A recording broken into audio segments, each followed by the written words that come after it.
እዚህ ጋር የምትመለከቷት እንግዲህ ሌይላ ኑር ሰቦ ነች። የአባቷን እግር እያሸች እያለቀሰች በዚህ መልኩ እንግዲህ እንጆ እያደረገች ነው። በነገራችን ላይ የደስታ እንባ ነው ይሄ እንባ። ይሄ ለቅሶ የደስታ ለቅሶ ነው።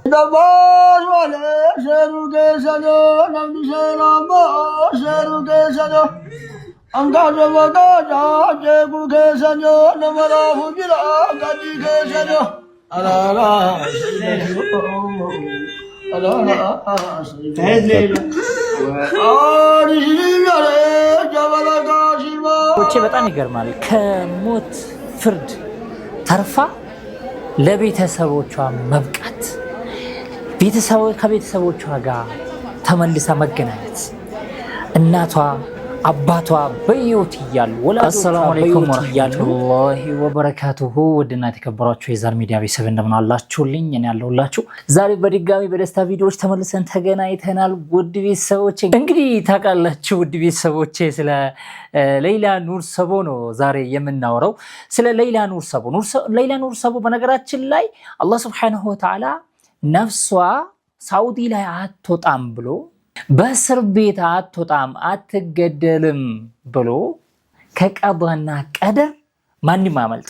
እውነትን ነው የምላችሁ። እቺ እህታችን ነፍስ ገዳይ ነች ተብላ ማለት ነው። ያው በሳውዲ ይግደሙ ታውቃላችሁ። የገደለ ይገደል ነው፣ የገደለ ይገደል ነው። እቺ እህታችን ደግሞ ገድላለች፣ ነፍስ አጥፍታለች። ስለዚህ ግዴታ እቺ እህታችን መገደል አለባት ማለት ነው። ነገር ግን አላህ ስላልፈቀደና አላህ ሱብሓነሁ ወተዓላ የሷ ነፍስ በዚህ መልኩ አትወጣም ብሎ ወስኖ ስላለ አላህ Subhanahu Wa Ta'ala ህዝቡን አነሳስቶ አላህ እንደፈለገ ነው የሚያደርገው። በራሱ ጊዜ ነው አላህ Subhanahu Wa Ta'ala እንዴ እህታችን እኮ ልክ እስር ቤት እንደገባች እኮ የሞት ፍርድ ተፈርዶባት እኮ ወዳው ሲገደል ነበር እኮ። ነገር ግን አላህ Subhanahu Wa Ta'ala አላደረገም። አሁን ካሳ ይከፈል ተብሎ እዚህ ቲክታክ ላይ ገንዘብ ተሰብስቦ ምናምን ወደዛ ከተላከ ስንት አመት? 2 አመት 3 አመት አይሆንም። በርግጥ 2 አመት ከምናምን ይሆናል። እንደዛ ይመስለኛል። አይ ቲንክ ካልተሳሳትኩኝ እናንተ አርሙኝ። እና ያን ሁሉ አመት አሁን እሷ ደግሞ እስር ቤት የቆየችው 13 14 አመት ነው። አስባችሁታል? አላህ Subhanahu Wa Ta'ala አላለም ማለት ነው። እና የዛሬዋ ቀን በጣም ልዩ ቀን ነበረች ለሌይላ ኑር ሰቦ፣ ለወዳጆቿ፣ ለተጨነቁላት ሁሉ እዚህ ቲክታክ ላይ የምናውቃቸው ደጋግ ወንድሞቻችን ለሁላችንም ልዩ ቀን ነች የዛሬዋ ቀን። ሌይላ ኑር ሰቦ ዛሬ ጧት ከቤተሰቦቿ ጋር በዚህ መልኩ ነበር የተቀላቀለችው። እስቲ ቪዲዮ ላሳያችሁ ቤተሰቦች። እንደው የሚያስለቅስ እኮ ነው ወላሂ ነው የምላችሁ።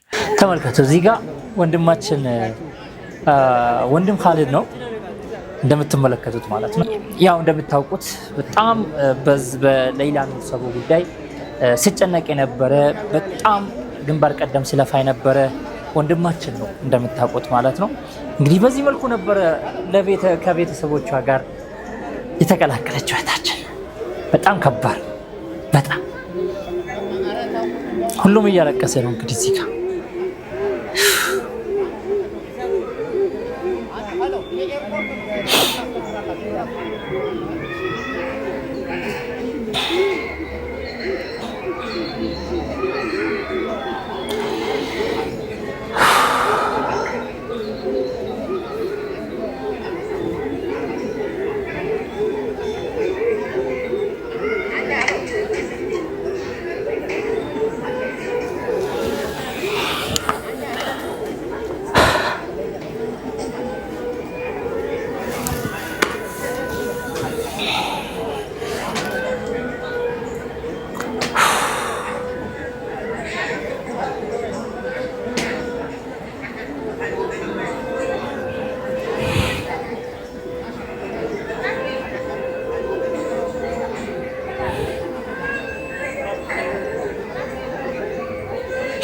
እንግዲህ ውድ ቤተሰቦቼ በጣም ይገርማል። ከሞት ፍርድ ተርፋ ለቤተሰቦቿ መብቃት፣ ከቤተሰቦቿ ጋር ተመልሳ መገናኘት፣ እናቷ አባቷ በህይወት እያሉ ወላጆቿ በህይወት እያሉ በዚህ መልኩ እሷም ከሞት ተርፋ አላህ ፈቅዶ ከነሱ ጋር ጆይን ለማድረግ ከነሱ ጋር ለመቀላቀል በቅታለች እህታችን። እንደው ለአላህ ምን አይነት ምስጋና ነው የሚገባው? ወላሂ ነው የምላችሁ። እንደው ምን አይነት እንደዚህ አይነት ተአምር ነው የሚሰራው ፈጣሪ። እንደዚህ አይነት ተአምር ነው የሚሰራው አላህ ሱብሓነሁ ወተዓላ። ኢና ሊላሂ ወኢና ኢለይሂ ራጂዑን። ኢና ሊላሂ ወኢና ኢለይሂ ራጂዑን። እንግዲህ እህታችን የቤተሰቦቿን ላይፍ የራሷን ላይፍ ለመቀየር እንደማንኛውም እህቶቻችን እንደማንኛውም ሰው ከኢትዮጵያ ትወጣለች፣ ሳውዲ ትገባለች። እዛ እየሰራች እንግዲህ ይሄ አላህ ሱብሓነሁ ወተዓላ የቀደረላት ይሄ ክስተት ይፈጠራል፣ ይከሰታል። ከዛ በኋላ ታሰረች። እንግዲህ 13 ዓመት 14 ዓመት እሱም ጨለማ ቤት ምናምን ሲባል ሰምተናል። እንግዲህ በጣም ከባድ ከዛ ሁሉ አልፋ ከዛ ሁሉ ተስፋ መቁረጥ ላኢላሃ ኢላላህ በጣም ከባድ ነው፣ በጣም ከባድ ነው። ነገር ግን ወላሂ አንድ ማስተዋል ያለብን ነገር ምንድን ነው? የትም ብትሄድ ከአላህ ቀደርና ከአላህ ቀዳ አታመልጥም። የምትደበቅበት የለም፣ የምታመልጥበት ቦታ የለም። የትም ብትገባ ተከትሎ ይመጣል። እንግዲህ እህታችን እዛ ሄደች፣ ታሰረች፣ ወጣች። ከሞት ፍርድ ነው የዳነችው። በተደጋጋሚ እያልኳችሁ ነው፣ ከሞት ፍርድ ነው የተረፈችው እህታችን። የእስሩ የአላህ ቀደር ነበረ። የሰው ልጅ ሞት ፍርድ ፈረደባት። ነገር ግን አላህ ሱብሓነሁ ወተዓላ አልቀደረላትም። ከዛ እስር ቤት ወጥታ ከቤተሰቦቿ ጋር ትቀላቀላለች የሚል ቀድሞ ተጽፏል። አላህ ሱብሓነሁ ወተዓላ እንደዚህ አይነት ግሩም ስራ ነው የሚሰራው። ያ አላህ ከቤተሰቦቿ ጋርም እንግዲህ ተቀላቀለች። እዚህ ጋር የምትመለከቷት እንግዲህ ሌይላ ኑር ሰቦ ነች። የአባቷን እግር እያሸች እያለቀሰች በዚህ መልኩ እንግዲህ እንጆ እያደረገች ነው። በነገራችን ላይ የደስታ እንባ ነው ይሄ እንባ። ይሄ ለቅሶ የደስታ ለቅሶ ነው። የምሬን ነው የምላችሁ። እናንተ 3 ዓመት 4 ዓመት ከቤተሰቦቻችሁ ተለይታችሁ እንግዲህ ብዙ ውጣ ውረዶችን አሳልፋችሁ ከቤተሰቦቻችሁ ጋር ስትገናኙ ምን አይነት ፊሊንግ ነው ያለው? ምን አይነት ስሜት ነው ያለው? ሌይላ ኑር ሰቦን ደግሞ አስቡ።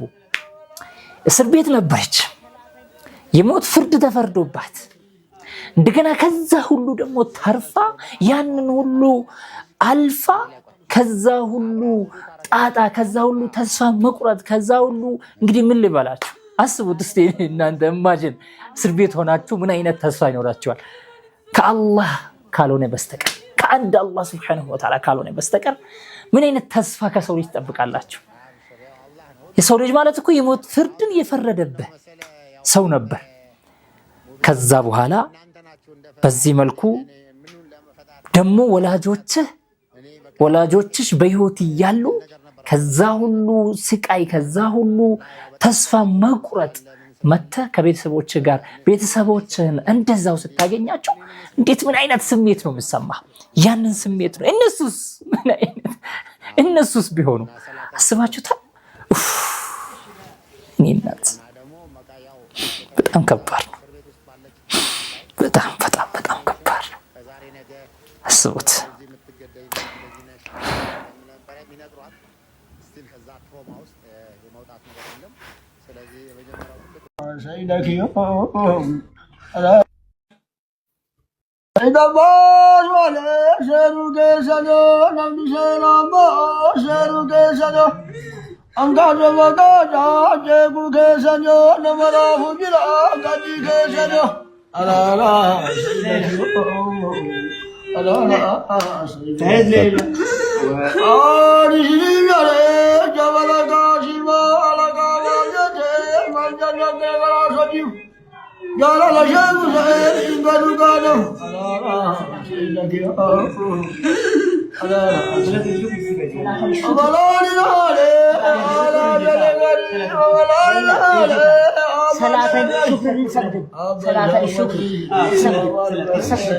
ሰላተል ሽኩር በቃ አንጥፏ መጀመሪያ አንድ ላይ ቆይ አብራ ኡዱ ታረጋለች።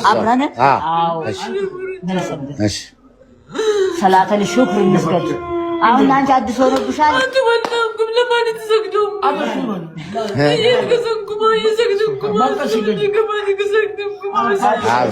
አብሽር ያው አላህ ነው ሁሉ። አሁን ትልቁ ምንድነው መሰለ ያው በደም ሙቤ እንትን ይላል። እናንተ ናችሁ እንደ ፈጣሪ እኔ ምኑን ለፈጣሪ ትሰግዳላችሁ? ምክንያቱም እኔ በቃ ኃጢአተኛ ነኝ የሚል ነገር ነበራት ከመጀመሪያ ጀምሮ እና ያው በጣም ጸጸቱ ስላለ ምን ስላለ እኔ ሰግድላችኋለሁ እንዲህ ላረጋችሁ። እኔ ነው መስገድ ያለብኝ ማመስገድ ያለብኝ ነው። ኢንሻአላህ እንግዲህ ሰላተ ሽክርን እንስገድ ብሎ ስነሱ እናቷ ቤተሰቦቿ እናንተ ምን አጥፍታችሁ? እኔ ነኝ ያጠፋሁት፣ ጥፋተኛው እኔ ነኝና እኔ ልስገድለት ለአላህ ሱብሓነሁ ወተዓላ፣ እኔ ነኝ መስገድ ያለብኝ እንጂ እናንተ ለምንድን ነው የምትሰግዱ? ምንስ አጥፍታችሁ? እያለች ላኢላሃ ኢላላህ።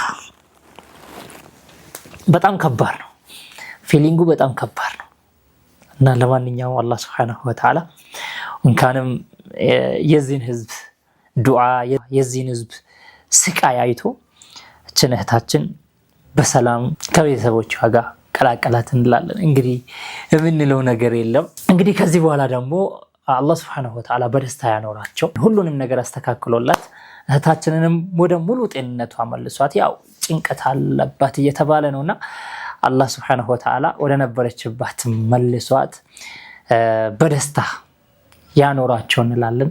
ይሄን የምንለው ውድ ቤተሰቦች እንግዲህ አላህ ሱብሓነሁ ወተዓላ ከቤተሰቦቻችሁ ርቃችሁ ያላችሁት ለአመታት ቤተሰቦቻችሁን ለመገናኘት የናፈቃችሁ የጓጓችሁ ሁላችሁንም አላህ ሱብሓነሁ ወተዓላ እንደዚህ ያስደስታችሁ ከቤተሰቦቻችሁ ጋር ቤተሰቦቻችሁ በህይወት እያሉ ቤተሰቦቻችሁን ታገኙት ያደርጋችሁ። አላህ ሱብሓነሁ ወተዓላ ለወጣችሁበት ዓላማ አሳክታችሁ አላህ አሳክቶላችሁ ከቤተሰቦቻችሁ ጋር በደስታ የምትኖሩ ያደርጋችሁ እንላለን። ለማንኛውም ይሄን ይመስል ነበር ውድ ቤተሰቦቼ። እናንተ ጋር እንዴት ነው ደስታው? እንዴት ነው? ምን አይነት ፊሊንግ ነው? ምን አይነት ስሜት አላችሁ? እስቲ ይህንን ቪዲዮ ስትመለከቱ ከእንባ ውጪ ለማለት ፈልጌ ነውና አላህ ያለው አይቀርም።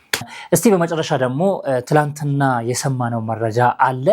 እሱም እንግዲህ ጎጃም አካባቢ ላይ አንድ የመስጂድ ኢማም፣ አንድ የአካባቢው ሼክ እንደገና ደግሞ መጅሊስ ውስጥም ያገለግላሉ ነው የሚባለው በአንድ ማንነቱ ባልታወቀ ታጣቂ እንግዲህ ተመቶ እንደተገደሉ ነው። ይሄ አዲስ አይደለም። በጎጃም፣ ጎንደር፣ ባህር ዳር፣ አማራ ክልል ላይ ይሄ አዲስ አይደለም፣ የተለመደ ነው። አሁን በተለይ በዚህ ዘመን ደግሞ በጣም እየተለመደ መጥቷል። ይሄ ነገር አማራ ክልል ላይ ተለምዷል ለማለት ፈልጌ ነው።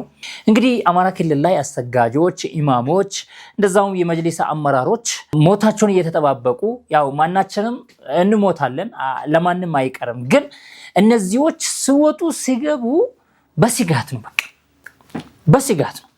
ምክንያቱም እስካሁን ስንት ኢማም ተገድሏል፣ እስካሁን ስንት የመጅሊስ አመራሮች ተገድሏሉ፣ እስካሁን ስንት የሙስሊም ባለሀብቶች ተገድሏሉ፣ ስንትስ ስደት ገብተዋል።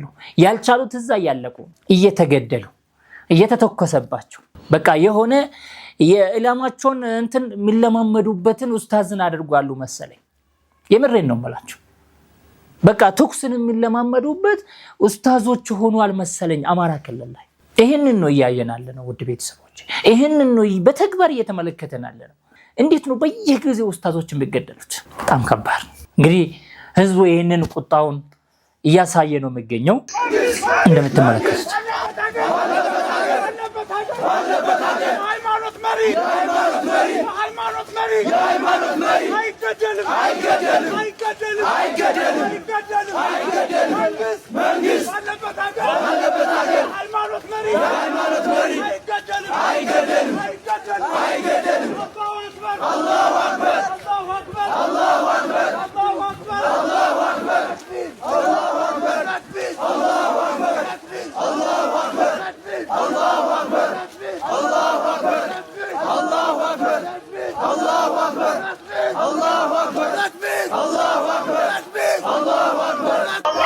ህዝቡ በዚህ መልኩ ነው እንግዲህ የወጣው። መንግስት ያለበት ሀገር ላይ ኡስታዞች አይገደሉም እያሉ ነው። እንግዲህ መንግስት ያለበት ሀገር ላይ ነው ኡስታዞች እየተገደሉ ያሉት፣ የእምነት አባቶች እየተገደሉ ታርጌት እየተደረጉ ያሉት መንግስት ያለበት ሀገር ነው። እንግዲህ ምን ትላላችሁ? ይሄ ገርሟችሁ ነው አይደል? መንግስት ያለበት ሀገር ላይ ኡስታዞች አይገደሉ፣ የእምነት አባቶች አይገደሉም ነው እያላችሁ ያላችሁት። ይሄው እየተገደለ ነው። መንግስት የለም ነው የምንለው ወይስ ምንድነው? እስቲ ምን እንበል? እንደው ምንለው ነገር ጠፋብን እኮ። እሺ ምን እናድርግ? መንግስትስ ምን ያደርጋቸው? እሺ እነዚህን ሰዎች አንዴ አርሲ ላይ፣ አንዴ ወሎ ላይ፣ አንዴ ጎጃም ላይ፣ አንዴ በቃ የሙስሊሞች ጭፍጨፋ ምንድነው? ቆይ አሁን ምን እናድርግ? እሺ እንዴት ብናደርግ ከዚህ ነገር እንተርፋለን? እንደው እሺ ከወረደብን በላ ሰርቫይቭ ለማድረግ ምንስ እናድርገኛ? ቶኒ ግራ ገባኝ ወላሂ። እዚህ ሀገር ነገር ግራ ገባኝ። እንዴት ምን እናድርግሽ? እንደው እንዴትስ ብንሆንላችሁ ነው የምትደሰቱት? ይሄንን የምታደርጉት ሰዎች እሺ እንዴት እንውላችሁ? ምን እናድርግ? ምን እንሆንላችሁ? ኢና ሊላሂ ወኢና ኢለይሂ ራጂዑን። ለማንኛውም ዱዓ አድርጉላቸው። አላህ Subhanahu Wa Ta'ala ቤታቸውን ያሳምርላቸው፣ የቀብር ቤታቸውን ያሳምርላቸው፣ የጀነትም ያደርጋቸው። ሸሂድ ናቸው እንግዲህ አላህ ይርሐማቸው። ሁላችንም አላህ ይጠብቀን፣ ባላችሁበት አላህ ይጠብቃችሁ። በተለይ አማራ ክልል ላይ ያላችሁ ኡስታዞች፣ ደረሳዎች፣ መሻይኾች ሁሉም የምንለው ነገር ነው። ተጠንቀቁ፣ ራሳችሁን ጠብቁ። አላህ ይጠብቃችሁ። አየሩን እያያችሁ ውጡ። አየሩን እያያችሁ በቃ ይሄ ኸውፍ ነው። ኸውፍ አለ በቃ አማራ ክልል ላይ። ስለዚህ እሱን ተጠቅማችሁ ለመስጊድ ስትወጡም ከመስጂድ ስትወጡም ለተለያዩ ጉዳዮች ስትወጡም ጥንቃቄ አድርጉ። ተጠንቀቁ፣ ጥንቃቄ አድርጉ። ይሄንን ነው ማስተላለፍ ፈልጎ። በሌላ ቪዲዮ ተመልሰን የምንገናኝ ይሆናል። ውድ ቤተሰቦቼ ባላችሁበት ሰላም ሁኑልኝ። ወሰላሙ አለይኩም ወራህመቱላሂ ወበረካቱ።